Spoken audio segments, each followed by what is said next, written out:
Late November in the Catskills. The storm shut Route 17 down before dark, and Hazel Bowen was walking the old logging road on foot because her truck couldn't make the last grade. She was 28, a fourth-grade teacher in a town that had been dying since the mill closed, and she'd climbed that hill for one reason: the propane tank at the house was empty. She couldn't afford to fill it, and there was still cut wood stacked at the top. That's when she saw the shoe. One men's dress shoe, black leather, lying in the snow in the middle of a road nobody drove in winter. 200 yards further up, a man was down on his knees against a signpost. No coat, no wallet, his wrists bound in front of him with a plastic tie he'd worn raw trying to break. He'd been crawling, and she could see exactly what he'd been crawling toward: the porch light of her house. The only light burning on that whole ridge, the light she hadn't switched off since her father died in September. Hazel had about 3 seconds to decide whether to keep walking. She didn't keep walking. There was no signal at the house, no ambulance, and no road out until morning, so she did what she could with what she had. By the time she was finished, he was laid out in her father's bed, under 3 blankets, one shoulder strapped, his wrists and his leg bandaged, too weak to lift his own hands. There was half a pot of chicken and rice soup left on the stove, the last food in that kitchen until payday Friday. Hazel carried the bowl in, pulled a chair up close, and fed him one slow spoonful at a time. He'd sat at tables where a single bottle of wine cost more than she earned in 3 months. He couldn't remember the taste of one of them. He'd remember this. And sitting there in the dark, feeding a stranger with the last thing she owned, Hazel had no idea who she'd just brought through her door or what it would cost her. If you're enjoying stories like this one, a like helps us more than you'd think. Share it with someone who still believes a small kindness can change everything. And if you're new here, go ahead and subscribe. There's a lot more coming. Now let's get back to that room, and to the 3 days that changed both their lives forever. By the 3rd spoonful, his hands had begun to tremble. Hazel noticed at once, because before her father died, she had spent 4 months sitting beside a man who could no longer lift his own hand. And she knew the difference between the trembling that came from cold and this. A shiver from cold was steady, rising from somewhere deep inside, the whole body shaking to the same rhythm. This man's trembling was only in his hands, and it began at the exact moment he managed to swallow the 3rd spoonful. She lowered the spoon to the rim of the bowl and waited. He didn't open his eyes. Nothing in his face changed. Only the 2 hands resting on top of the blanket betrayed him. Hazel thought perhaps he was hurting somewhere she hadn't yet managed to treat. Or perhaps his body was reacting to warmth after so many hours out there, she almost asked. Then she didn't. She simply scooped up another spoonful, blew on it until it cooled a little, and brought it toward his mouth. He opened his eyes. They were far brighter and more alert than she would have expected from a man who had just been in that condition. And he didn't look at her. He looked at the bowl. He stared at it for a long time, long enough that Hazel began to feel uneasy, as though she were the one being read instead of him. Then he spoke his first words. His voice was hoarse and quiet, but every word was clear, and that was what startled Hazel. She had prepared herself for a frightened question. Where am I? Who brought me in here? Call the police. He asked none of those things. Do you have anything left? Hazel didn't understand at first. She leaned closer, thinking she'd heard him wrong. What? In the kitchen, he said. Do you have anything left? In the kitchen there was half a loaf of bread, with one end already gone hard, 3 eggs, and a canister of ground coffee that was about 2/3 full. It had to last her until Friday afternoon, and tonight was only Monday, with all 3 roads down into town, buried beneath more than 1.5 feet of snow. The pot of soup on the stove was the only thing left in the house that could reasonably be called a meal, and half of it was in the bowl she was holding. There's bread, she said. He looked at her, not for long, just one brief, precise look, and Hazel knew immediately that he didn't believe her. She also knew he wouldn't say so. There was one kind of person who, when they caught someone lying, had to make sure the liar knew they'd been caught, and there was another kind who didn't. This man belonged to the second kind. He simply registered it, put it away somewhere, and the way he did that sent a colder chill down Hazel's spine than the entire afternoon on the forestry road had. When she brought the spoon toward him again, he closed his lips. He didn't turn his head. He didn't push her hand away. He simply didn't open his mouth. It was the refusal of a man accustomed to never having to explain his decisions to anyone. You need to eat, she said. He didn't answer. If you don't eat, then I've wasted my whole evening. Still nothing. Hazel held the spoon exactly where it was, about 1 finger joint from his lips, and she didn't pull it back. She had taught 4th grade for 6 years. She knew that standing still could be a kind of argument. Half a minute passed. Outside, the wind changed direction, and the whole house let out one long groan before falling silent again. He opened his mouth. She fed him every last spoonful of soup in the bowl, not quickly. After each spoonful, she waited until he had swallowed before taking the next, and 3 times she had to wait longer because he couldn't swallow right away. Through all of it, he didn't say another word, and Hazel didn't ask him anything either. She didn't ask his name. She didn't ask why his wrists looked the way they did. She didn't ask who had left him on that road. She would ask, but not tonight. Not of a man who might not live until morning. When the bowl was empty, she set it on the floor beside the leg of the chair. He was still awake, his head tilted slightly toward the window, and Hazel followed his gaze. Outside, the snow was still sweeping sideways, so thick that the line of trees had disappeared completely. Only one thing managed to shine through it, casting a faint, murky yellow glow across the glass. The porch light.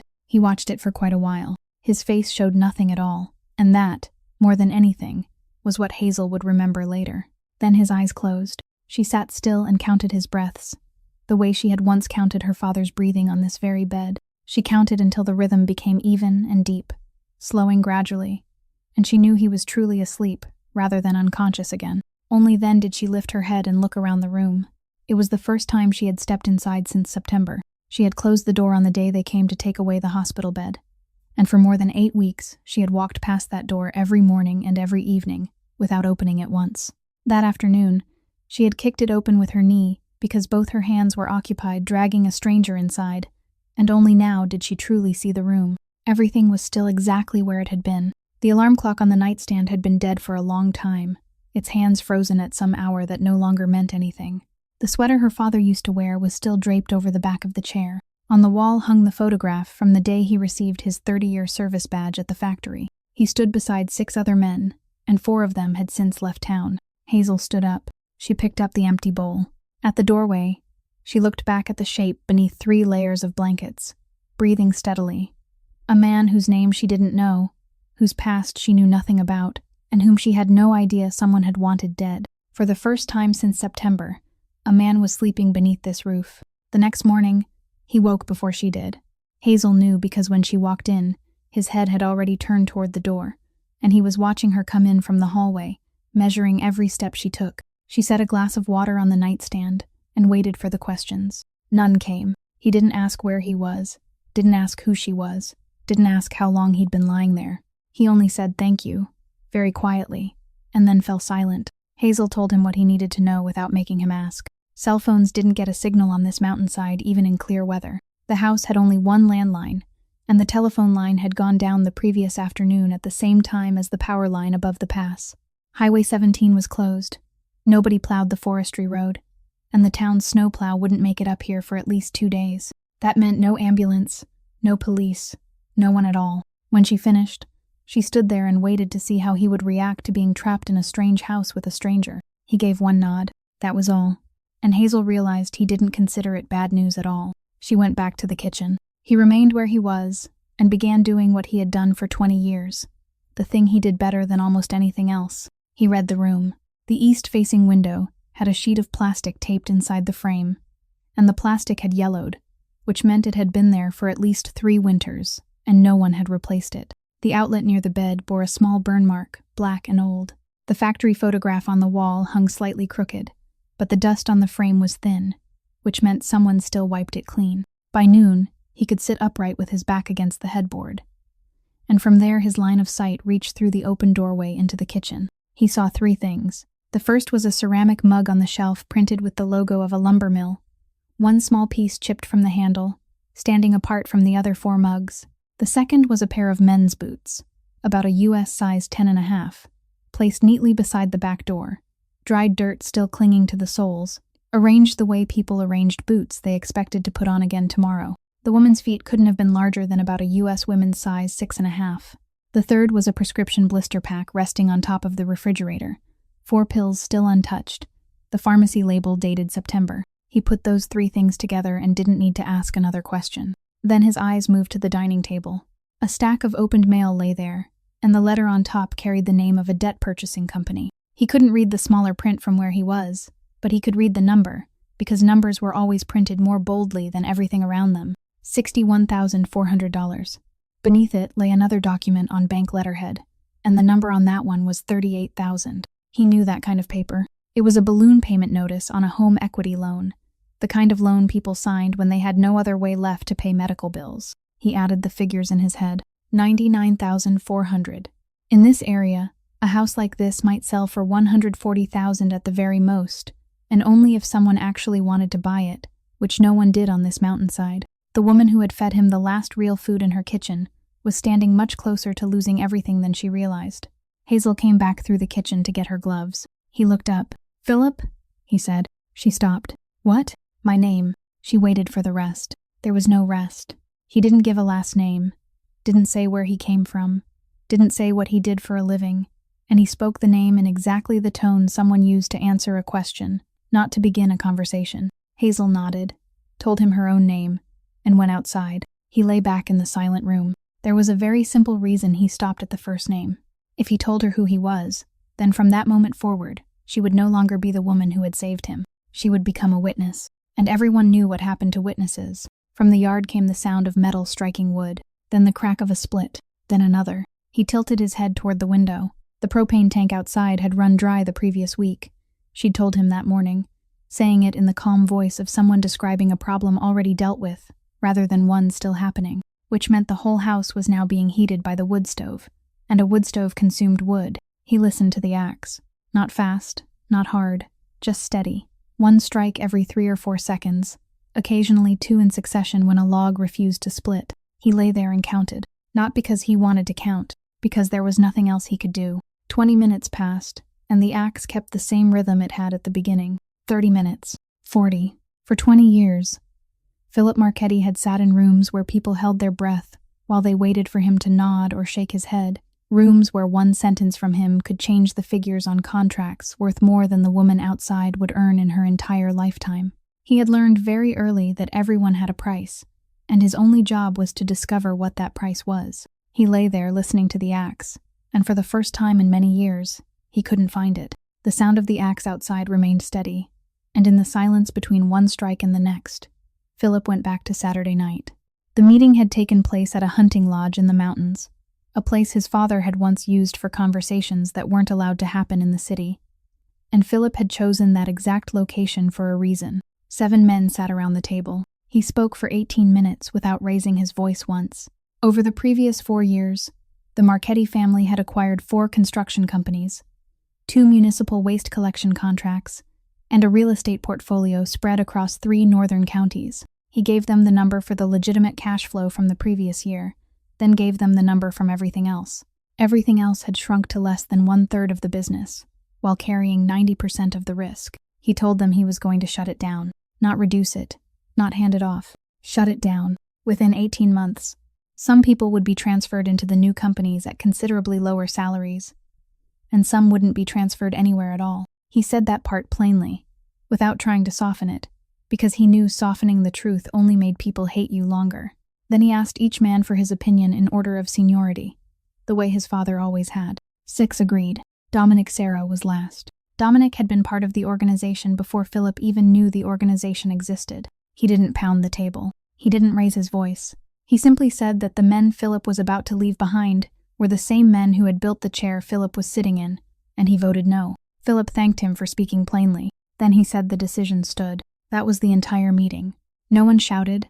No one threatened anyone. And when they rose from the table, Dominic even held the door open for Philip to walk through first. Philip had lived in this world long enough to understand that the worst things were always arranged in the most courteous rooms. He just hadn't expected it to happen so quickly. His car started down the mountain close to midnight. The storm had already begun. At the 3rd curve, 2 vehicles blocked the road, one in front and one behind, and his driver stopped without braking hard, which meant his driver had known beforehand. No one drew a gun. That was the detail Philip remembered most clearly, because it told him everything. People drew guns when they were afraid. None of them were afraid of him anymore. Dominic opened the car door himself. He bent down, looked inside, and spoke to Philip in the same tone someone might use to announce a train schedule. No body means no war. The weather did it, not me. Then he straightened, turned away, and left the rest to the others. He didn't look back once.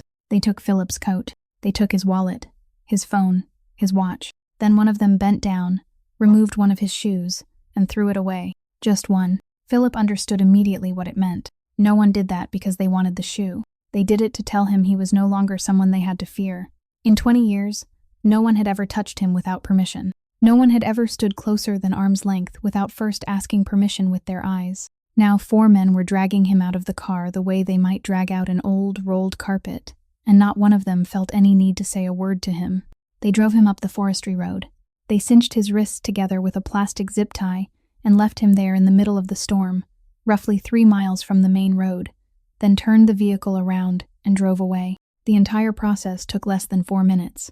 Philip lay in the snow for a long time before he understood the final thing, and when he did, it hurt more than everything that had happened before it. He knew this road. The previous summer, one of the construction companies in his portfolio had won the county contract to maintain the forestry roads. He had approved the expenditure himself. His own money had paid for the layer of gravel beneath the snow he was lying on. He had been discarded on something he had built himself. He started crawling, not because he believed he would reach anywhere, because lying still meant accepting what had happened, and he had never accepted anything in his life.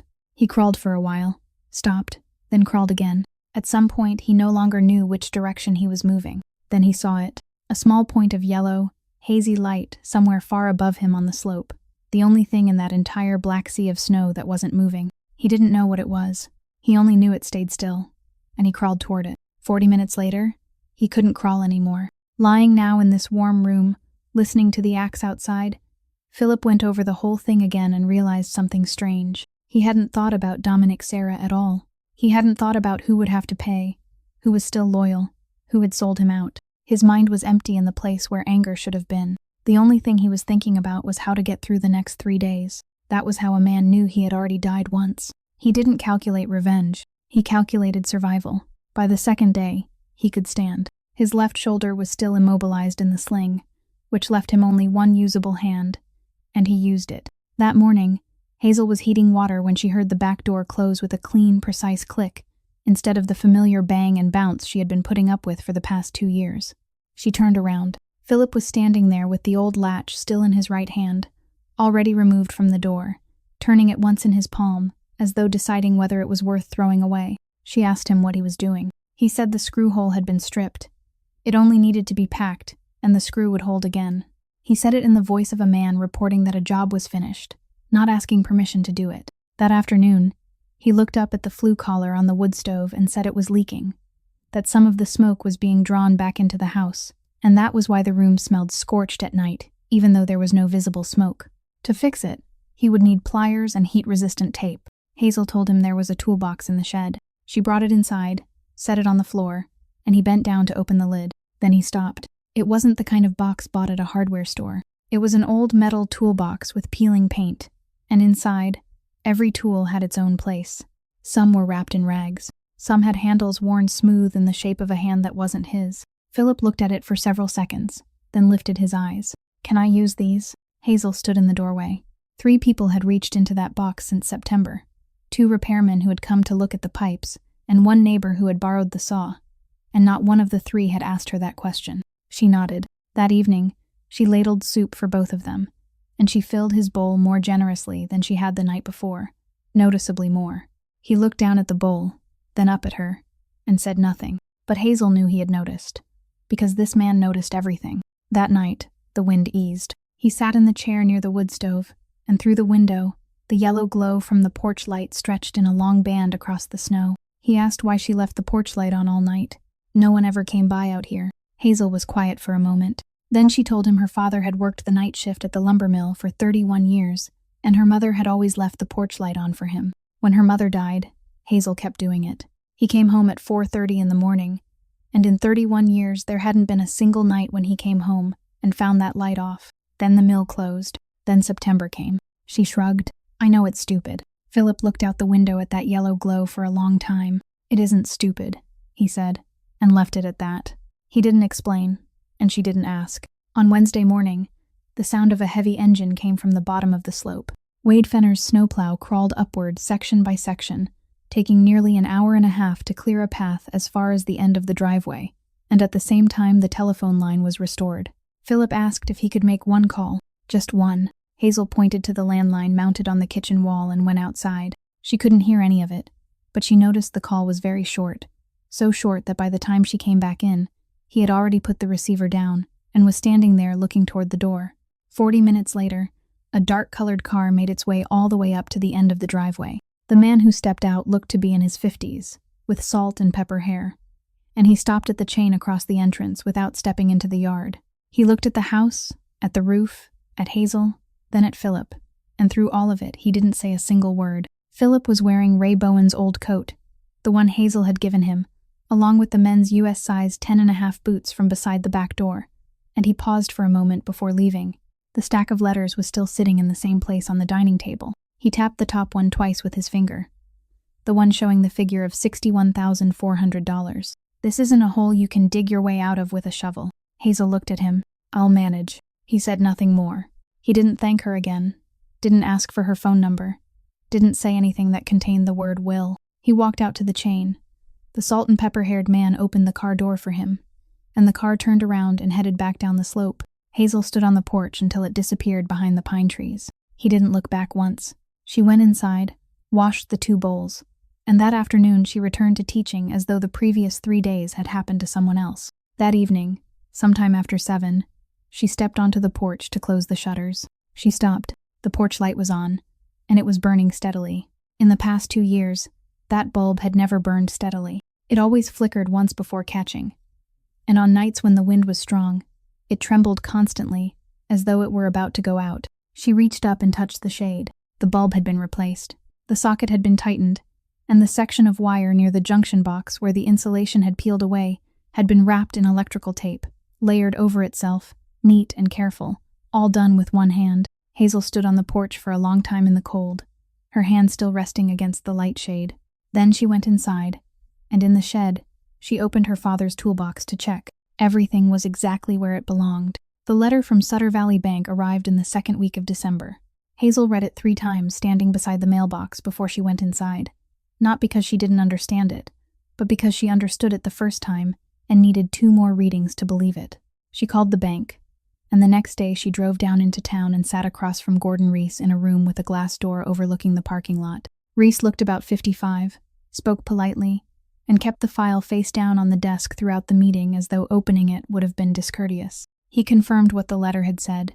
The home equity loan Ray Bowen had signed 3 years earlier contained a balloon payment clause, which meant that after a certain period of time, the entire remaining balance had to be paid at once rather than continuing in installments. The balance was $38,000. The deadline was March 15th.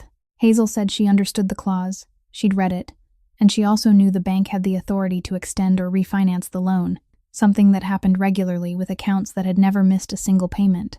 Her father's account hadn't been late once in 3 years, not even during the final 4 months when he could no longer sit up and she had been the one signing the checks. Reese said he knew. He said it in a voice that sounded as though he truly did know. Then he told her the bank had reviewed the matter and decided not to extend the loan.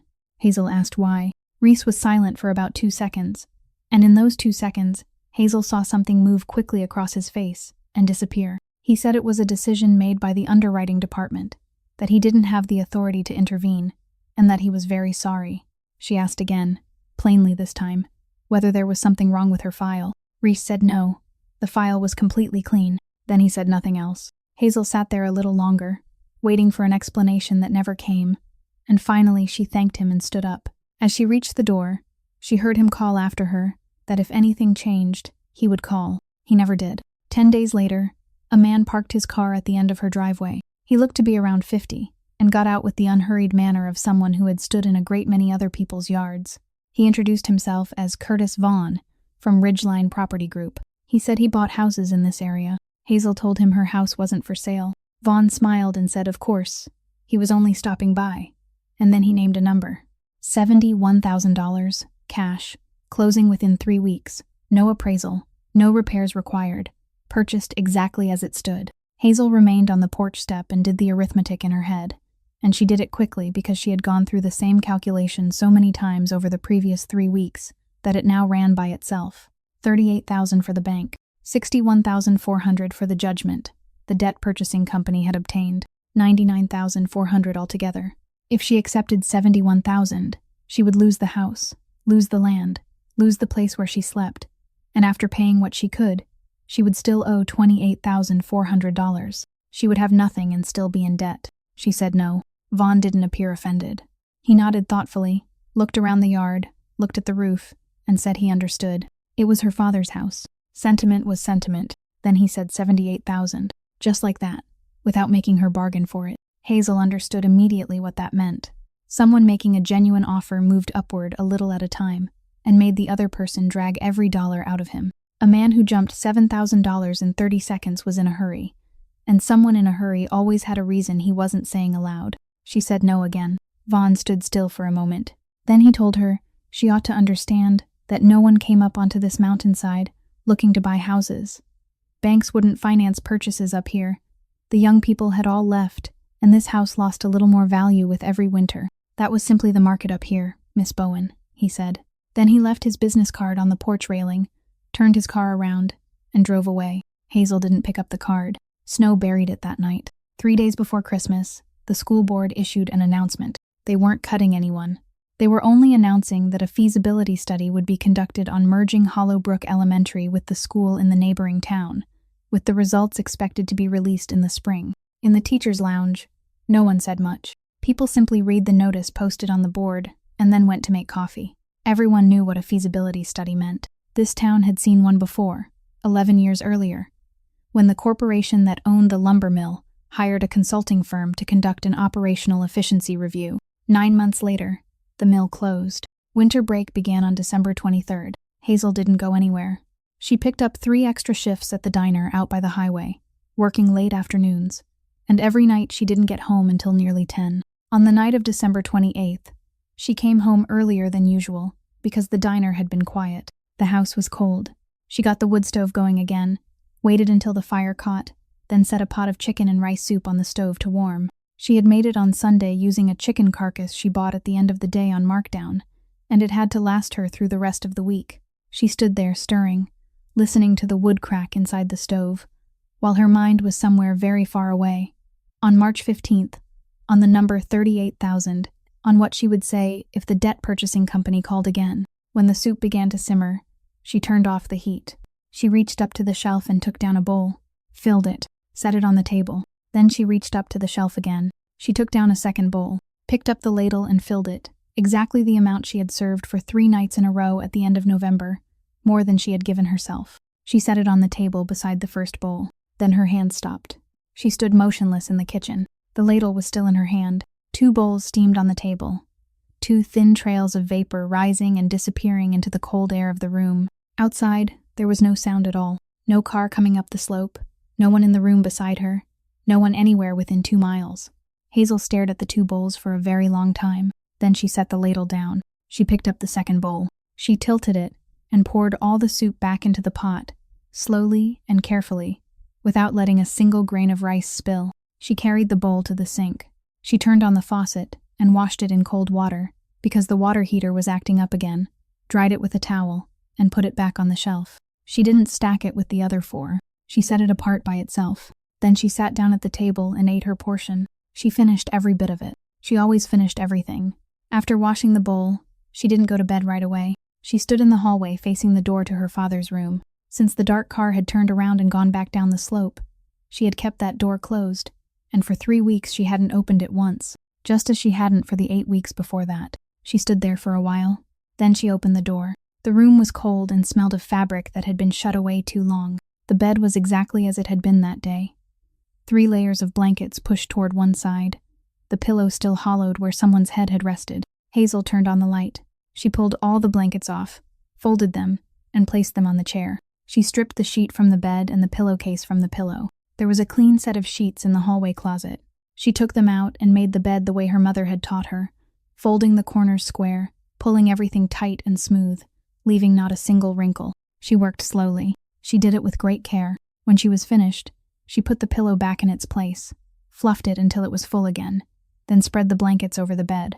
She stood at the foot of it and looked. The bed looked as though no one had ever slept there. She carried the old sheets to the washing machine, poured in detergent, and pressed the button. The sound of water filling the drum echoed through the silent house. She went back to the room, turned off the light, and stepped into the hallway. She placed her hand on the doorknob. She stood that way for a while. Then she let go and left the door open. She didn't close it.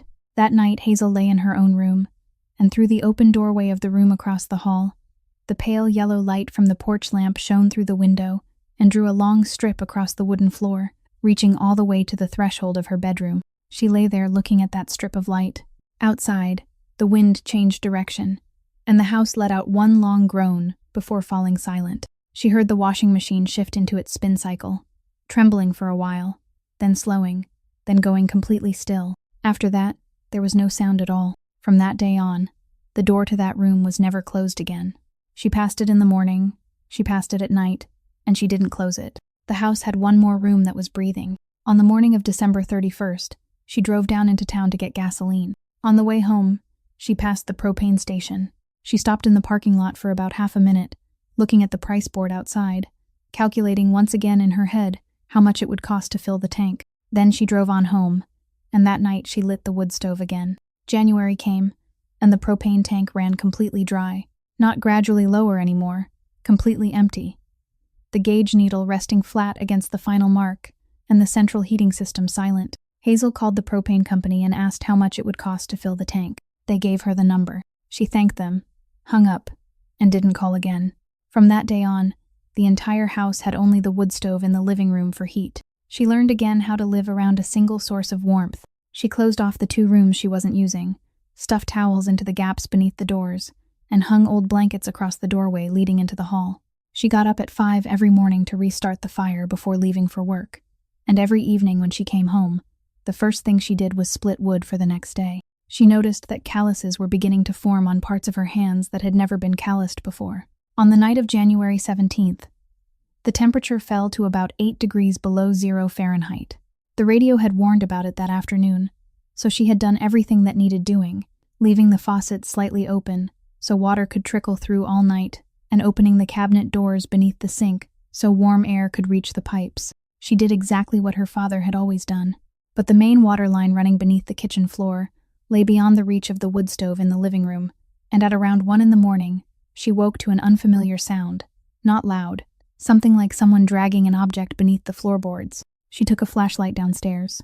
Water had already spread into a shallow puddle near the base of the kitchen cabinet. She shut off the main valve outside, put on her boots, opened the crawlspace hatch, and climbed down into the narrow space between the floor and the ground. It was less than 3 feet high, so she had to lie on her back and inch herself along.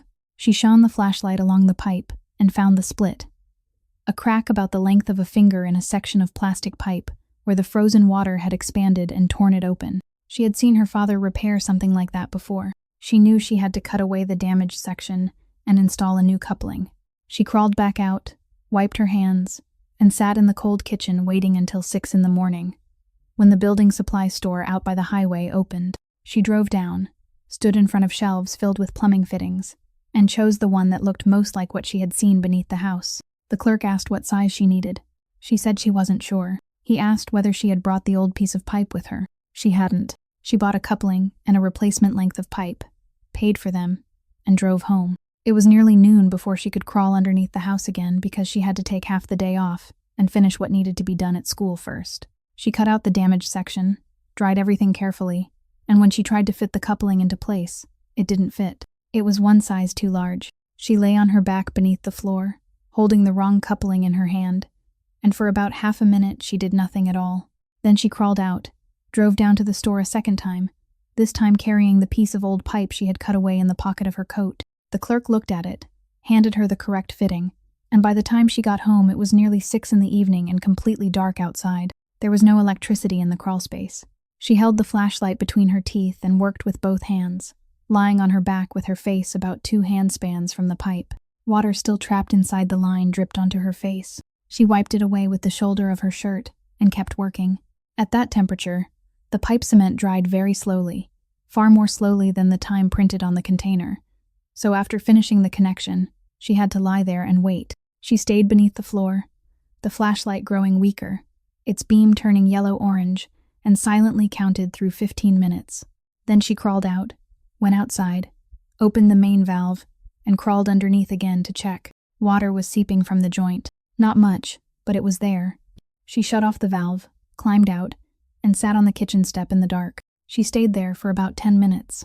Then she crawled underneath once more, cut out the joint she had just made, dried everything more thoroughly than before, roughed up both ends of the pipe with sandpaper, applied a thicker layer of cement, and held the pieces firmly together for exactly 1 minute by counting every second. This time she waited half an hour.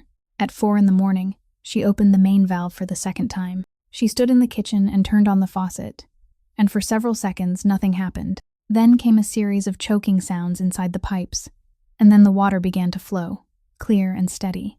She let it run for a long while before turning it off and crawling beneath the house one final time to check. The joint was dry. She crawled out, closed the hatch, and sank down onto the still wet kitchen floor. Her clothes were soaked through. Her hands were so cold she couldn't curl her fingers, and her entire body was trembling. She sat there like that for a long time. She didn't cry. There was no one there to cry for, and she didn't feel the need to. She simply sat until her hands could move again. Then she stood up, changed into dry clothes, restarted the wood stove, and lay down on the sofa beneath a blanket. She slept for about 2 hours. At 7 a.m, she got up, made coffee on the wood stove, drank all of it, and drove down to the school. That day she taught all 5 of her classes, and stayed for another hour after dismissal to grade papers. At the beginning of February, Hazel called a lawyer in town to ask about the March 15th deadline. He listened while she explained the situation, then told her the only thing that might buy her more time was proving that the house was worth considerably more than the total debt, because then the bank would have an incentive to negotiate, instead of simply moving the file forward. He said she needed evidence of the property's true value, and that evidence would be found in the sale prices of comparable homes in the area. He told her she could hire an appraiser for $400, or she could go to the Delaware County Clerk's office herself and look through the records, because real estate transfers were public records and anyone was allowed to examine them. Hazel didn't have $400. The following Saturday, she drove down to Delhi, parked the car, and sat in the county clerk's records room from the moment it opened. She brought a hardbound notebook and 2 pens. An employee showed her how to search by parcel number and by owner's name, how to read a deed, and how to find the real estate transfer tax amount printed in the corner, because that figure revealed the actual sale price. She began with 14 houses around Hollowbrook that were roughly the same size and age as hers. She copied each one into the notebook, 1 house per line, with columns for address, sale date, price, and buyer's name. She did it exactly the way she made her 4th grade students work when she graded spelling. Copy everything first, then compare, and don't draw any conclusions until all the information was there. By noon, she had 14 lines, and she noticed the first thing immediately. 7 of the 14 houses had the same buyer's name, Ridgeline Property Group. At first, she assumed that was normal, because Vaughn had told her his company bought houses in the area. But then she noticed the prices weren't normal. 2 houses on the east side of town, roughly the same size, built in the same year. One purchased by Ridgeline for $210,000, the other for $62,000. They were less than 2 miles apart. She copied down both entries, underlined them, and ate the sandwich she had brought for lunch. That afternoon she widened the search. Then she came back the following Saturday, and the Saturday after that. She went there 6 times during February and the first half of March, staying each time until they closed, and the notebook grew thicker. She expanded the search across 3 towns, and she did something no one in the clerk's office expected anyone to do. She searched by the buyer's name instead of by address. When she added everything up for the final time, the number made her sit very still for quite a while. 41 properties, 3 towns, 26 months, 1 company. She went back through every line and separated them into 2 columns. The first column contained the houses Ridgeline had purchased for prices that were absurdly high, 1.5 times market value, some nearly double, and most of them were old houses, bad houses, houses in places where no one wanted to live. The second column contained the houses they had bought for brutally low prices, and when she traced those properties back to their previous owners, most of those names appeared in county court records from only a few months earlier. Bankruptcy, foreclosure, debt judgments. Hazel sat there, looking at those 2 columns of numbers, and she didn't understand. She was a 4th grade teacher, not an accountant, but she understood one very simple thing that anyone who had ever bargained over a used car understood. A person could be cheap, or a person could be foolish with money, but no one was both at the same time. An investor who paid twice what a ruined house was worth, and then turned around and squeezed a widow down to barely 1/3 of the value of hers wasn't investing. It was something else. Hazel didn't know what. She simply copied all 41 entries into the notebook, wrote the date of each search at the top of every page, and carried the notebook home and set it on the kitchen table. On March 11th, the school board announced the results of the study. They had decided to eliminate 3 teaching positions at Hollowbrook, beginning the following school year. The list was posted in the administrative office at 4 in the afternoon. Hazel Bowen was one of the 3 names. Her contract would be reconsidered at the May board meeting, and the notification letter stated clearly that reconsideration did not guarantee any particular outcome. She read the paper, folded it, slipped it into the pocket of her coat, then went back to her classroom, picked up her bag, and drove home. The $38,000 payment was due in 4 days. 200 miles away, in Brooklyn, Philip Marchetti sat in a room behind a bakery he hadn't entered in 4 years. Vincent Bracco stood at the door. For the past 4 months, Dominic Sarah had presided over every meeting, and no one had objected. Not because they followed Dominic, because when a man disappeared in a snowstorm and no one went looking for him, that was answer enough for everyone. Philip didn't appear. He let them believe it. The only thing that made him stop was the document Vincent placed in front of him that day, transferring control of Marchetti Development, signed in December, and the signature on the final line belonged to his sister, Claudia. He stared at it for a long time, then turned to the file listing the company's subsidiaries. He read each name slowly, as though searching for something he didn't yet know he was looking for. Then his finger stopped on the 9th line, Ridgeline Property Group. March 15th came and went, and nothing happened. That was the one thing Hazel hadn't expected.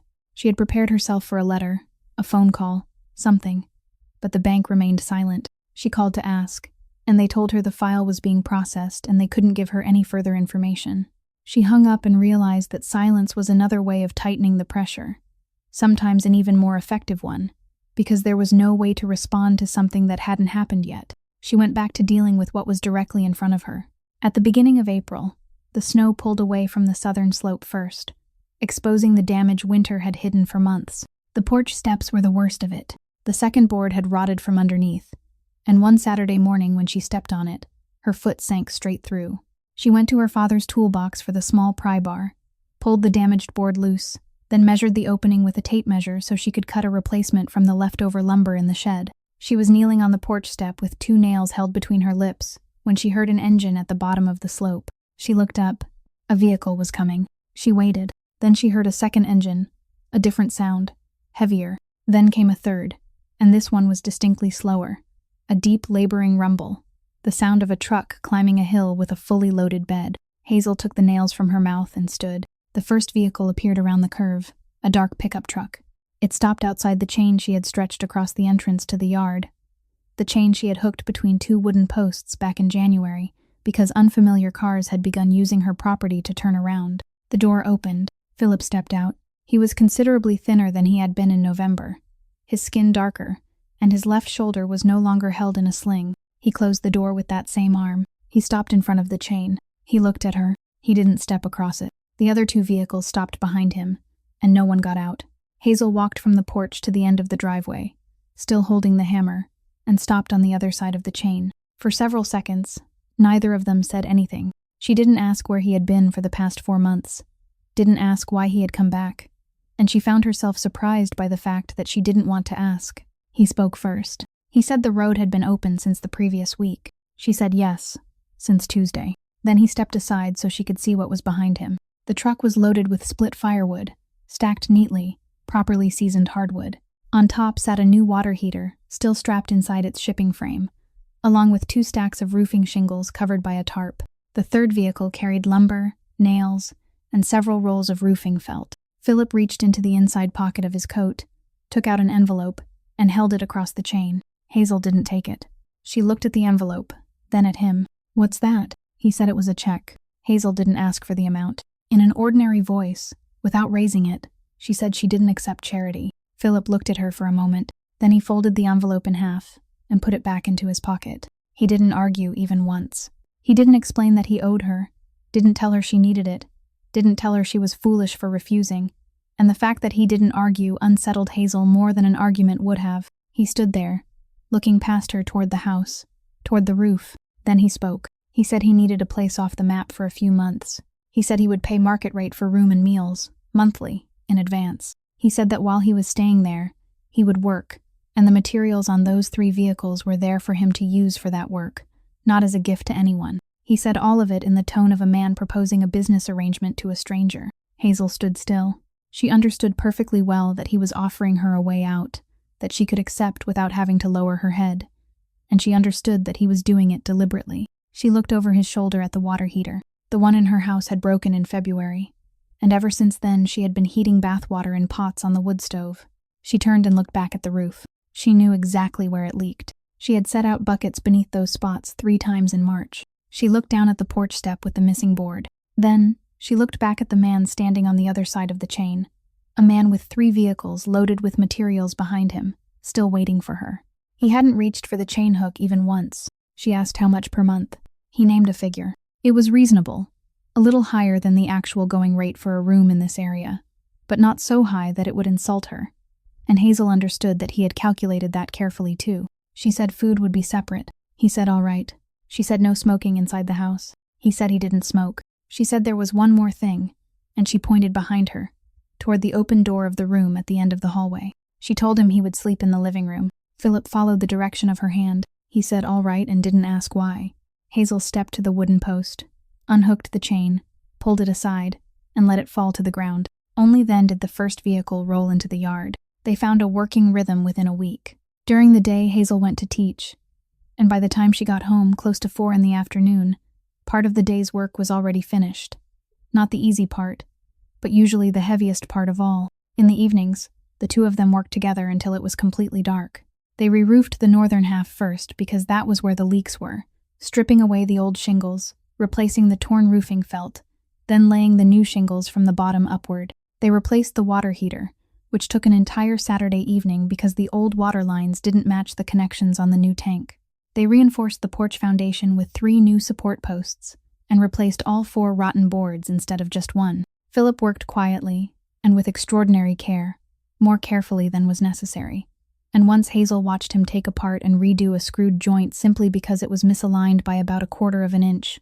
He slept in the living room on a thin mattress laid against the wall. Every morning he rolled it up and stood it in the corner. His canvas bag always stayed beside it, and it was always closed. Hazel noticed that during the 2nd week, he lived in her house, ate at the same table, repaired her roof, and never took more than 1 change of clothes from that bag at a time. She didn't ask. By the end of April, she showed him the latest letter from the bank. And she didn't show it because she was asking for help, but because he asked about it that evening and she saw no reason to hide it. Philip read it very quickly. Then he set the paper on the table and told her how he would handle it. He said the $38,000 could be paid in full within 3 business days, through a company no one would ever be able to trace back to her. The $61,400 judgment would be purchased from the company holding it, bought for far less than its face value, then canceled. He said he would put a man on Mill Pond Road, someone who would look as though he were doing repair work for a neighbor, and after that no one would drive up this slope without them knowing in advance. He said he would have a law office in Albany send letters to Sutter Valley Bank and the school board. No threats at all, because a piece of paper with the right letterhead would be enough for people to understand. Then he said the last thing. He said the best option was still for her to leave this place, go down to the city, stay somewhere he knew, until everything was over. Hazel listened to all of it. Then she asked him one question. She asked what people down in town would say about her after he had done all those things.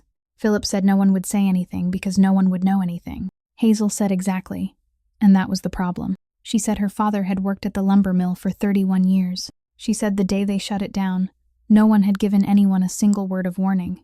No meeting, no announcement, not one man standing in front of 200 workers to tell them what was happening. They simply locked the gates on a Monday morning, and 300 families in this town learned the news from a piece of paper taped to a chain-link fence. She said closing the mill hadn't killed this town. The silence had.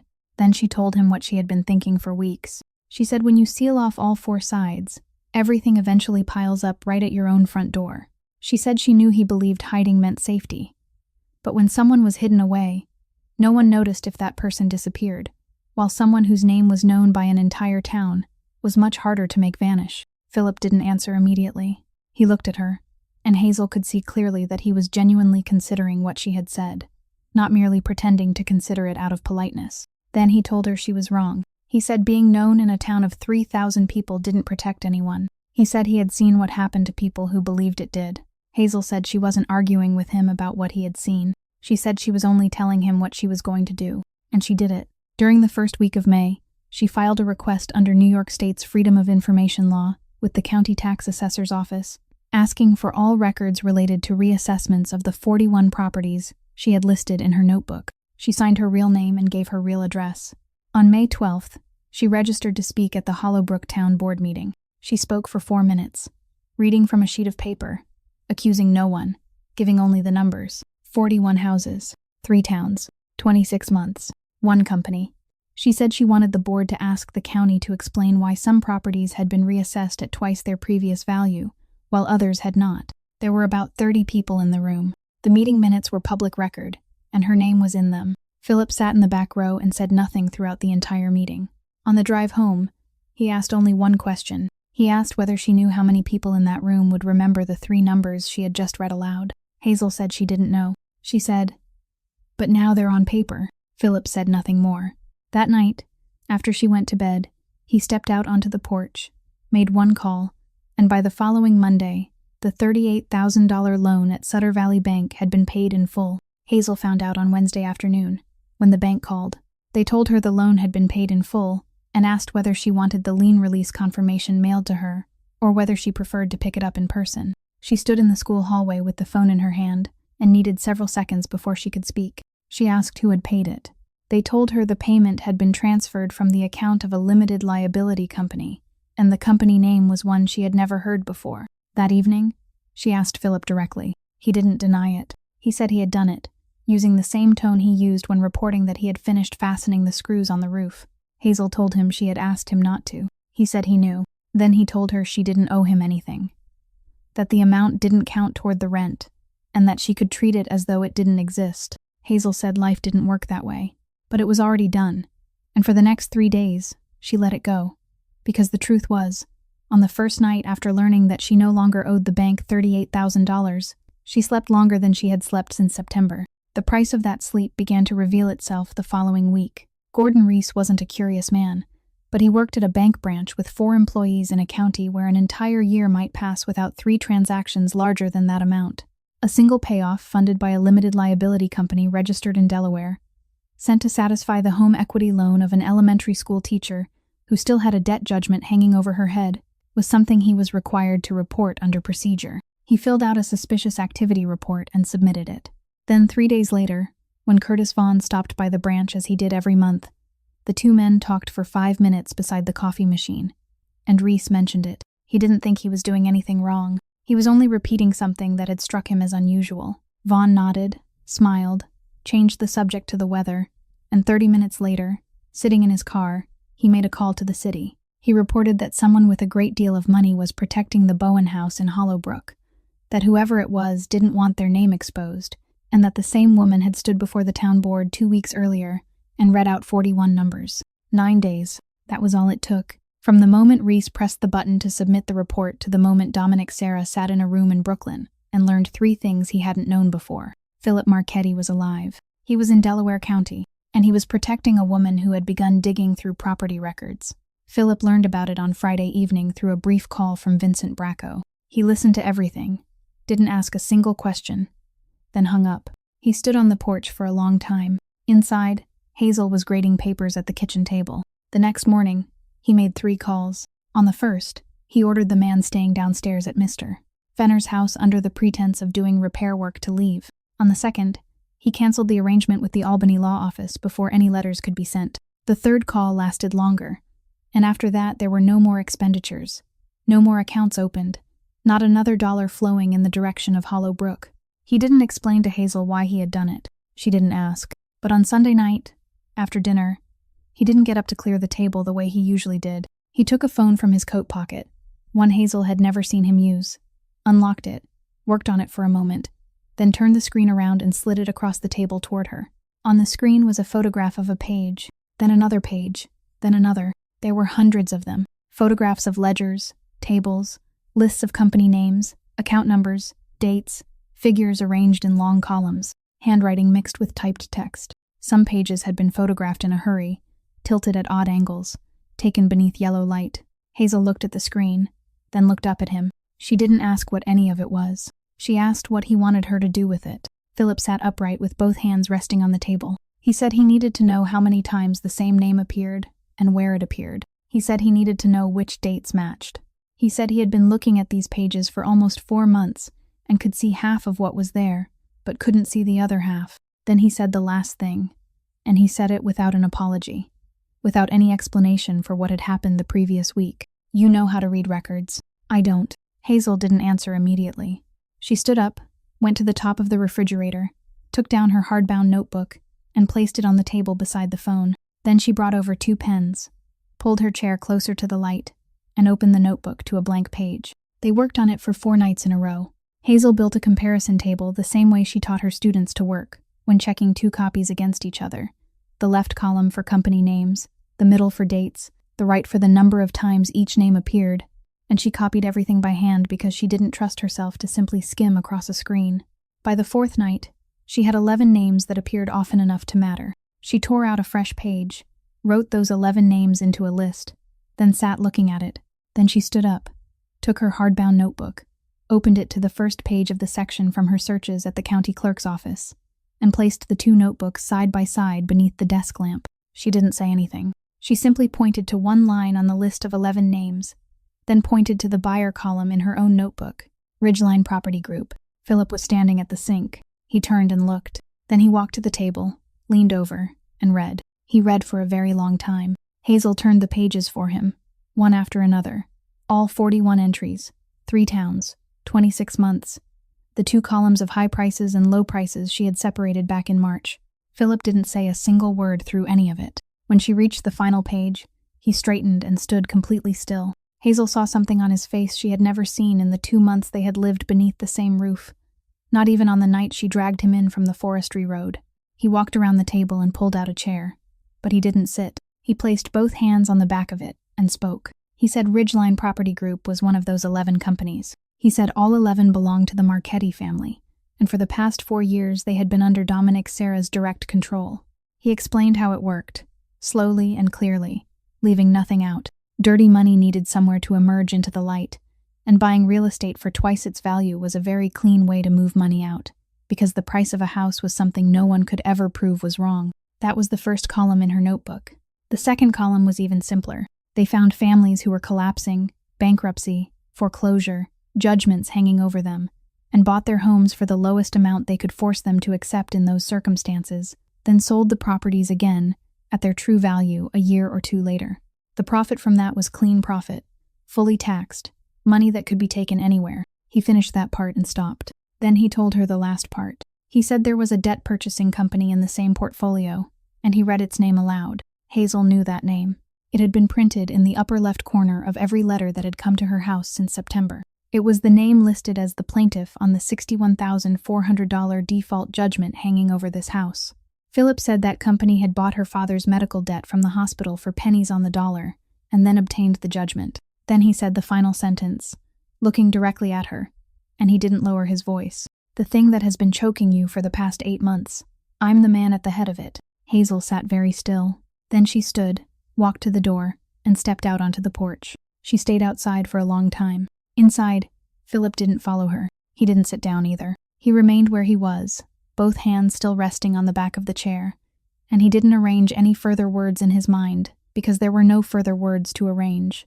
On the porch, Hazel stood beneath the light and looked down toward the forestry road she had walked up that night. She thought about the final 4 months of her father's life, about the letters, about the day she had sat in Gordon Reese's office and received no explanation at all. She thought about what everything would look like now if she had simply kept walking that November night, and she realized the answer was that everything would look exactly the same, except she would never have known why. She stood outside for nearly 40 minutes. Then she went back into the house. Philip was still standing in the same place. Hazel walked to the table. She said her father had worked at that lumber mill for 31 years. She said that when they shut it down, several men in suits came from the city, and in the press release they called 200 families in this town market conditions. She said not one of them had dared stand in front of her and say it plainly to her face. She said that for the past 8 months, she had been crushed beneath names printed on letterhead, with no human faces behind them. Then she said he had just said it to her face. She pulled out the chair and told him to sit down. She said there were still 9 pages they hadn't finished reading, and she needed to know what the numbers in the 3rd column meant. Philip looked at her for a moment, then he sat. They worked until nearly 1 in the morning. When Hazel went to bed, he remained beneath the desk lamp with the 2 notebooks. The next morning, when she came out to make coffee, she passed through the living room and stopped. The mattress had been rolled up and stood in the corner as it was every morning. Beside it, the canvas bag lay open, its drawstring loose, and inside it was almost empty. In the bottom drawer of the wooden dresser against the wall, the drawer she had left empty since September, 2 shirts were folded neatly and stacked one on top of the other. Hazel stood there for several seconds. Then she continued into the kitchen and put the kettle on. What Philip realized at the beginning of June was that Dominic Serra wasn't looking for him at all. For 2 weeks, he had waited for an unfamiliar car to appear on Mill Pond Road, and none ever came. Then he understood why, and that realization chilled him more deeply than any strange car could have. As far as Dominic was concerned, Philip was no longer a threat. A man who had been abandoned in a snowstorm and still hadn't appeared in Brooklyn 4 months later wasn't a man preparing to come back and reclaim his chair. But 41 properties sitting in the public transfer records of 3 towns were something entirely different, because those records couldn't be burned, couldn't be bought back, and anyone could walk in and search them. The only problem during the past 26 months was that no one had ever thought to search by the buyer's name. Now someone had, and that person had just stood before the town board and read those 3 numbers aloud, with her real name and real address entered into the official minutes. The first blow landed that same month, and it came from a direction Hazel hadn't expected. On June 23rd, the county responded to her request for information. They denied most of it on the grounds that the records were under internal review, but they were still required to provide her with the property reassessment sheets for 19 houses. She brought them home, spent 3 evenings going through them, and found exactly what she needed to find. 9 properties had been reassessed sharply upward during the quarter immediately after Ridgeline purchased them, and all 9 belonged to the high price column in her notebook. The following week, a reporter from the county newspaper called her after reading the town board minutes. The article appeared on July 4th, fewer than 500 words long, buried on page 8, with a mild headline saying only that a local teacher was raising questions about a pattern of property transactions in the area. Her name appeared in the second line. 11 days later, a letter from a law firm in White Plains arrived in her mailbox. Ridgeline Property Group was suing Hazel Bowen for defamation, demanding an amount of money so enormous it was almost absurd, and enclosed with the complaint was an order requiring her to preserve every document, note, and piece of correspondence connected to the matter. Hazel finished reading it, set it on the table, and the first thing she said wasn't a curse. She said they had just put their own name into a court record. Philip told her she was right, and he said it in the voice of a man who had just been surprised. The lawsuit was an expensive trap. The lawyer in town quoted her $4,000 just to file the preliminary challenge, and Hazel didn't have $4,000. Philip sat silently through the entire evening and didn't offer to pay. He knew that if he paid, the money would travel along the same path that those 9 days in May had already proven was compromised. In the end, Hazel found the way out herself. New York State had a law designed to protect people from lawsuits, intended to silence speech on matters of public concern, and a nonprofit legal organization in Albany agreed to take her case without charge after reading the newspaper article. The third blow came on September 19th. The school board received an anonymous complaint through the mail, unsigned, alleging that a man of unknown background was living in a teacher's house, and that this raised concerns among parents. Under procedure, the board was required to investigate.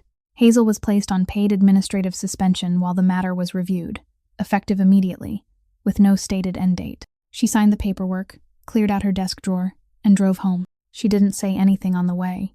When she got home, she said exactly one thing to Philip, that if he made a single call to anyone about this, she would tell him to leave that very night. He said all right. He didn't call. The fourth blow came on the morning of October 7th. 2 state police officers parked at the end of the driveway and knocked on the door. They were polite and carried no warrant. They said they were looking for a man to take a statement concerning an incident in the city. They gave a name, and they asked whether she knew him, whether there was anyone unfamiliar staying in her house. Philip stood in the kitchen, 4 steps from the door, hearing every word. Hazel glanced toward him. He gave one very small nod and spoke quietly enough that only she could hear. "Tell them I'm here. Tell the truth." Hazel turned back to the 2 officers and said yes, that man was inside her house, that he had been renting a room from her since April, that she kept records of his rent payments, and that they were welcome to come in. Philip came all the way to the door. They spoke with him for about 20 minutes in the living room. He answered every question, avoided none of them, and didn't lie about a single detail. They took notes, thanked them, and left. No one was arrested. Nothing happened at all. Hazel stood in the doorway watching the police car disappear down the slope, and she understood that this had never been about making an arrest. It was a message. It told her that they knew who was living in her house, and they wanted her to know that they knew. That afternoon, Hazel sat at the kitchen table for hours. She photocopied the entire hardbound notebook, all 41 entries, all 19 reassessment sheets the county had been forced to provide, the newspaper article, and Ridgeline's lawsuit. She made 3 complete sets. The first she sent by certified mail to the Real Estate Finance Bureau of the New York State Attorney General's office, along with a 2-page letter bearing her full signature. The second she carried down to the county newspaper office and handed directly to the reporter who had written the article in July. The third she left on the kitchen table in her own house. The car came up the slope on a Thursday afternoon in the final week of October, a silver sedan, and it stopped outside the end of the driveway exactly where the chain had once been stretched across the entrance. The person who stepped out was a woman in her late 30s, alone, with no one else in the car. Philip was on the roof of the shed. He looked down, stood completely still for about 3 seconds, then climbed down the ladder. By the time Hazel reached the porch, he had already walked out to the end of the driveway, and the two of them were standing face to face about 2 steps apart, neither saying anything. Then Philip turned toward her and said this was his sister. Claudia Marchetti didn't go inside right away. She stood in the yard for a long time, looking at the newly shingled roof, the porch steps, the whole property around them, as though she were trying to fit this place together with the man standing in front of her and couldn't make the pieces match. Finally, Hazel invited them both into the kitchen and poured coffee, then started to leave. Philip told her to stay. He said this concerned her too. Claudia placed both hands on the table. She began immediately, without circling around the subject, and Hazel recognized at once the way someone spoke after rehearsing the words during the entire 2-hour drive there. She said she was the one who had given them the route that night. Who would ride in which car, which road they would take, what time they would leave the mountain. Philip didn't move. He didn't set down his coffee cup, didn't change the way he was sitting, and nothing in his face shifted at all. He asked why. Claudia said it wasn't because of money. Then she told him the rest. She said that when he decided to shut down the old side of the business and move everything into legitimate operations, it meant all the books would have to be reviewed from the beginning, including the old records from their father's time. She said that during the final 4 years of Aldo's life, when he had grown weak and could no longer read anything himself, there were documents that still needed signatures, and she had been the one who signed them. She signed because there was no one else to do it, and she signed things she now knew she never should have signed. She said she had lived with that for 3 years. Then Dominic came to see her in November and told her exactly what would come to light once Philip reopened the old books, and exactly what would happen to her afterward. Then he offered her a way out. He promised that Philip would be pushed aside, not killed.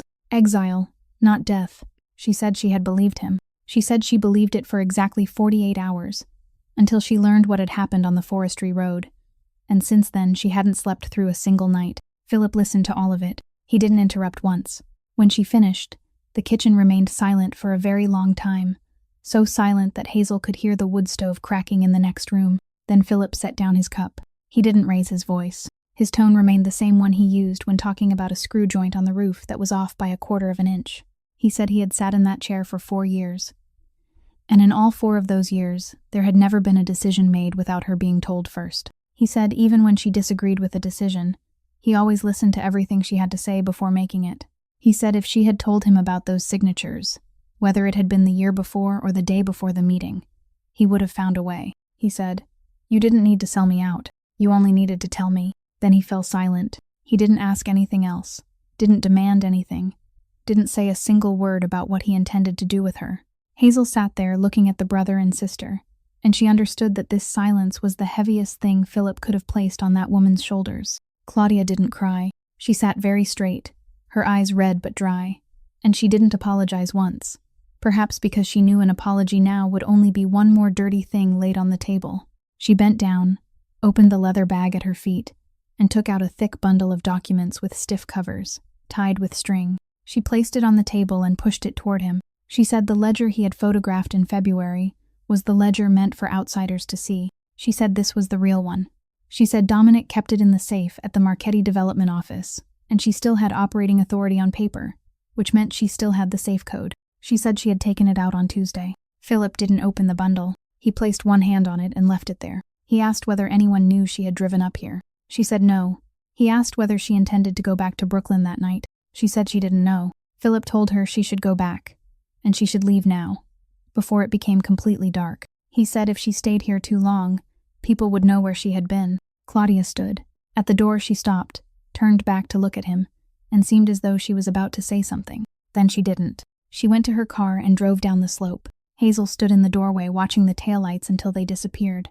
When she turned back inside, Philip had already sat down beneath the desk lamp and was untying the string around the bundle of records. Throughout the summer, every time Vincent Braco came up there, he asked the same question. He would stand out in the yard, look through the window at the kitchen table covered with papers and 2 notebooks, and ask Philip whether he really intended to defeat Dominic Serra with a schoolteacher's paperwork. He didn't say it as an insult. He said it like a man who had spent 40 years in a world where every problem was solved in one of 3 ways. And none of those 3 ways required a pen. Philip never argued with him about it. By the beginning of November, Vincent stopped asking. Dominic moved first, and he struck in exactly the place Vincent couldn't protect. The 2 transportation companies Vincent's people depended on lost their contracts in the same week. The account belonging to the industrial cleaning company registered in his son-in-law's name was frozen by court order over a dispute no one had ever heard of before. Then 2 of his men were arrested over something that had happened 3 years earlier, after a new witness somehow appeared out of nowhere. On November 14th, the weather began turning bad around noon, and that evening, Vincent Braco drove 2 hours through the snow to reach Hollow Brook. He didn't call ahead. He knocked on the door and stood on the porch, and when Hazel opened it, he took off his hat and held it in his hand. He didn't look at Philip. He looked at her. He asked how many houses she had said. Hazel stood in the doorway and answered without having to think. 41 houses, 3 towns, 26 months. Vincent stood completely still for a long time. Snow gathered white across the shoulders of his coat. Then he gave one nod and said that was enough. He came inside, sat down at the kitchen table, and the 3 of them worked until nearly midnight with the real ledger Claudia had brought up. The major storm arrived 3 days later. Highway 17 closed at 4 in the afternoon. Power went out across the entire mountainside shortly before 7. Inside the house, there was nothing but the light of oil lamps and the wood stove, while outside the wind drove sideways across the snow exactly as it had on the night 1 year before. At 9 that evening, Wade Fenner was sitting in the cab of his snowplow at the intersection at the bottom of the slope, waiting for the heaviest band of snow to pass before he started clearing the road. He saw 2 vehicles approaching. They didn't stop at the intersection. They turned onto Mill Pond Road. Wade Fenner had plowed that road for 19 winters. He knew Mill Pond Road was a dead end. He knew there were 14 households along it. He knew every vehicle belonging to every house, and he knew that none of those 14 households would be driving 2 city cars with thin tires onto that road at 9 o'clock at night in the middle of a storm. He reached for his radio. What happened over the next 10 minutes wasn't loud at all. The first house turned on its porch light, then the second. Halfway up the slope, 3 houses lit almost at the same time, then 4 more along the final stretch, and those lights continued upward one after another along the entire road, as though someone were flipping switches in sequence. Then headlights came on. Someone backed a pickup truck all the way to the end of his driveway and left it there. The beams pointed directly toward the road. Then, the siren from the volunteer fire station down in town rose through the storm. 3 long blasts. The signal everyone around there knew meant everybody outside. And at the bottom of the slope, Wade Fenner's snowplow crawled up to the mouth of the road, turned sideways, lowered its blade onto the pavement, and shut off its engine. The 2 vehicles stopped about halfway up the hill. They stayed there for quite a while. Inside them, people did the calculation, and it wasn't a difficult one. The woman in the last house on the road had already sent copies of the entire file to the state's Real Estate Finance Bureau back in October. Another complete set sat in the county newspaper office. Her name appeared in the minutes of the town board meeting, in the information request she had filed with the county, and in the defamation lawsuit Ridgeline itself had filed in court, which meant that if she ceased to exist tonight, not a single piece of paper would disappear with her. The only thing that would change was that a financial fraud file, already sitting inside a bureau of the state attorney general's office, would immediately become a federal murder case, with an elementary school teacher who had recently appeared in the newspaper as the victim, on a dead-end road, behind a snowplow parked sideways across the entrance, in front of 40 people standing on their porches, with every light turned on. No one inside those 2 vehicles was being paid enough to buy that kind of trouble. Reverse lights came on. The first vehicle backed into a driveway and turned around. The second followed. Both of them went back down the hill, edged around the snowplow using what remained of the shoulder, and left Mill Pond Road at 9:26. They didn't come back. Philip had stood on the porch from the moment the siren sounded. He had no weapon in his hands. He didn't call anyone. He simply stood there looking down the road, watching each porch light come alive through the snow, 14 of them stretching all the way to the bottom of the slope, and watching the silhouettes standing in front of every door. For 20 years, he had studied one lesson very carefully, that what kept a man alive was the number of doors he could lock and the number of people he could keep outside. He had taught that lesson to others, and he had been right often enough that he had never once doubted it. Standing on Hazel Bowen's porch that night, he knew he had been wrong for 20 years. 3 days after that night, Philip called a lawyer in Manhattan he had never used before, a man with no ties to the family and who had never taken money from anyone connected to it. The lawyer flew to Albany, and 10 days later, on the 4th floor of a federal building, he sat across from Karen Lindquist. She was a federal prosecutor in her 40s, and she had been following the Marchetti name for 6 years without ever once managing to assemble a complete case. What the lawyer placed on the table that day came in 3 parts. The first was a list of 11 shell companies, complete with registered names, tax identification numbers, nominees, and the flow of money between them. The second was the set of real ledgers Claudia had taken from the safe at Marchetti Development. The third was a photocopy of the hardbound notebook belonging to an elementary school teacher in Delaware County, 41 handwritten entries, accompanied by the 19 property reassessment sheets the county had been forced to release under the law. Lindquist read everything for 2 hours without saying a word. Then she asked what his client wanted. The lawyer said his client wasn't asking for immunity from prosecution. He was asking to plead guilty. The negotiations lasted 6 weeks.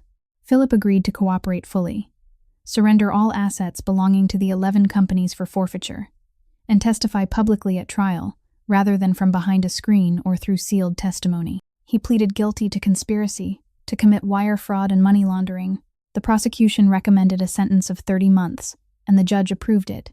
An unusually low sentence that she made clear in her ruling was being granted only because the scale of his cooperation was so extensive that it had no precedent in the district.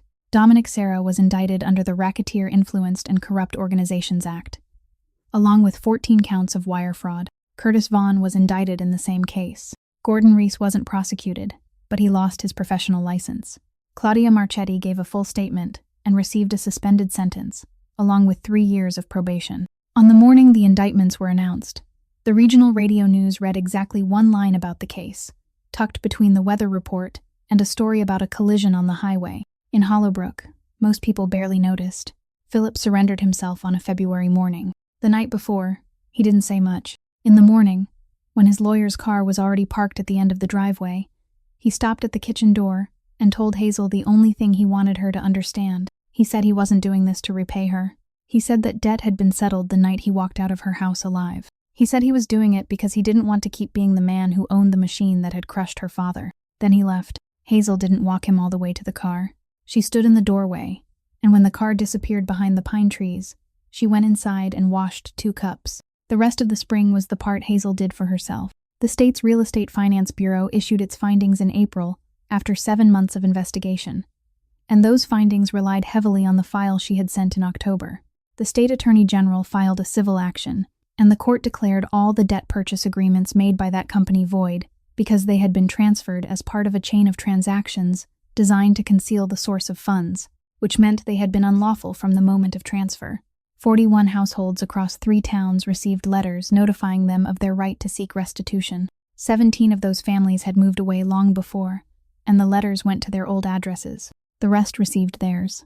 The $61,400 default judgment in Ray Bowen's name was vacated completely, because the company that had obtained the judgment had never possessed a lawful right to the debt in the first place.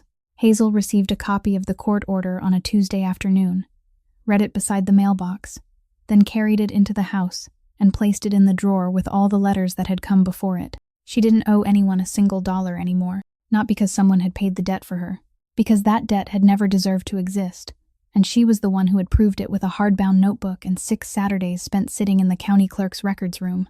The school board's investigation ended in March with a finding that the complaint had no basis, and she was reinstated with full back pay for the month she had been suspended. But the consolidation still went ahead as planned. Hollowbrook Elementary closed at the end of that school year, and Hazel transferred to teach in the neighboring town, 19 miles from home, still teaching 4th grade, with 11 more students in her class than she had before. She drove there and back every day. The final meeting of the Hollowbrook School Board took place in June. Delia Kranz presided, read a statement thanking the teachers, and when Hazel passed her in the hallway afterward, she gave Hazel a very polite nod. She said nothing about the anonymous complaint, nothing about the 4 months of suspension, not a single word that could have been understood as an apology. Hazel nodded back and kept walking toward the parking lot. She had stopped needing that a long time ago. He was released on an August morning, 2.5 years after the day he surrendered. They asked him about witness protection. A new name, another state, another life. He refused. There was nothing left of the organization to send anyone after him.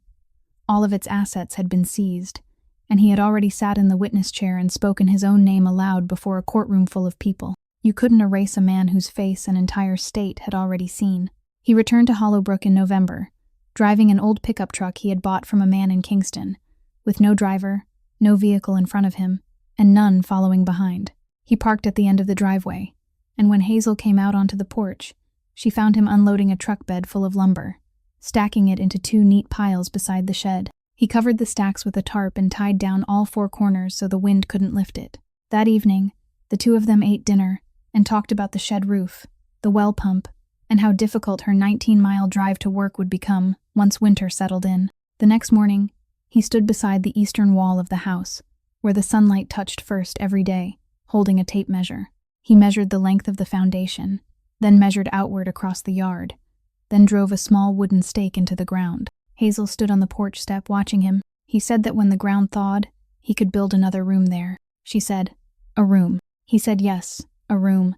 Then he continued, still standing in the same place, the tape measure still in his hand. He said that if he built it, he wanted to build it as her husband, not as her tenant. He didn't kneel. He didn't take anything from his pocket. He simply said it and stood there waiting. Hazel looked down at the frozen ground where he had just driven in the stake. She said, "Make sure the foundation is square first." That night, he still spread his mattress out in the living room. Hazel stood at the end of the hallway and told him the room at the far end was much larger. Philip looked toward the open door. He said, "That room is his." He didn't say anything more, and neither did she. They were married at the county courthouse on a Friday morning in December. There were no guests, no reception, no one taking photographs. Vincent Bracco had driven up the day before and served as a witness, standing straight with his hat held in his hands. Wade Fenner was the second witness, coming directly from his shift with road salt still clinging to his boots. The entire ceremony took 17 minutes. Afterward, the 4 of them had lunch at the diner across the street. Then each went on with the rest of the day. 1 year later, on a November evening, another storm came. The radio had been warning about it since the afternoon. The wind shifted north and stayed there, and by 7 o'clock, the snow was sweeping sideways across the yard so thickly that the pine trees could no longer be seen. Inside, the house was warm. The propane tank had been filled since September. Beside the door, 2 coats hung from 2 hooks, and outside on the porch, the light still burned steadily without flickering even once. Philip stood at the stove, stirring a pot of chicken and rice soup. He made it exactly the way she had taught him, simmering the chicken bones first for 2 hours, adding the rice afterward, cutting the carrots thick. He scooped up a spoonful and tasted it, stood thinking for a moment, then shook his head. He said it still wasn't as good as the first pot. Hazel was setting bowls on the table. She asked whether he knew why the first pot had tasted the best. Philip didn't answer. He simply kept stirring, and he didn't look up. He knew. After they ate, she put the coffee pot on the stove. She took down 1 mug and filled it. Then she reached up to the shelf for a second mug, filled that one too, and set it on the table across from her. She didn't put it away. This story leaves us with a few things worth thinking about together. True kindness isn't what we give when we have plenty, but what we give when there is almost nothing left in our hands, to someone who has no way to give us anything in return. Hazel had no idea who the man lying in that bed was, and precisely because she didn't know, her act of kindness was pure. Beyond that, respecting another human being doesn't mean protecting them with silence. It means speaking the truth directly to their face and trusting that they are strong enough to hear it. Philip could have hidden everything, but he chose to tell the truth, and that choice was what ultimately saved them both. And finally, What keeps us safe in this life isn't the walls we build around ourselves, but the people who know our names. The people willing to turn on their porch lights in the middle of a storm because their neighbor is in trouble. There are lights we leave burning for someone who has gone away forever. And sometimes that very light ends up saving someone else who is still trying to find their way home. If today's story touched your heart, please subscribe to our channel, leave a like, and share this video so we can continue listening together to meaningful stories every day. How do you feel about Hazel and Philip's story? And in your own life, have you ever received or given a small act of kindness whose full meaning you only understood much later? Please leave a comment below. We truly hope to hear the feelings that come from deep within your heart. We wish everyone watching this video lasting good health, a joyful life, and peace in every day ahead. Goodbye, and we look forward to seeing you again in the next video.